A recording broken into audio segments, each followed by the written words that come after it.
உன் உடலே குடும்பம், உன் உடலே கோயில். உலகின் அனைத்து ரகசியமும் உன் உடலுக்குள்தான் உள்ளது. மந்திரம் தேடாதே, தந்திரம் நாடாதே, உன்னை உன் உடலுக்குள் தேடு.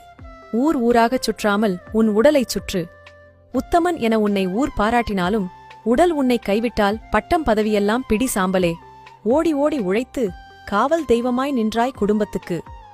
ஆனால் உனக்கு காவல் தெய்வமாக, உயிர்காக்கும் கடவுளாக இருப்பது உன் உடல் மட்டுமே. அகக்குடும்பமான உன் உடலை மறவாதே. உன் உள்குடும்பமும் உடலே. அதை மறந்தால் புறக்குடும்பம் கதறினாலும் உன்னை காக்க யாரால் முடியும்? மற்ற உயிர்களுக்குச் செய்யும் பாவத்துக்கு விமோசனம் உண்டு. உன் உயிருக்கு சிறப்பு வரமான உடலுக்கே நீ செய்யும் பாவத்துக்கு விமோசனமே இல்லை. உடலுக்கு ஒருவன் செய்யும் சிறந்த தொண்டு பூசைதான். உடலுக்குள் உழைக்கும் உறுப்புகளை ஆராதிப்பது ஆலயம் தொழுவதினும் சாலச் சிறந்தது. ஒருவன் எப்படிப்பட்டவனாக வேண்டும் என்பதை தீர்மானிப்பது அவனது எண்ணம்.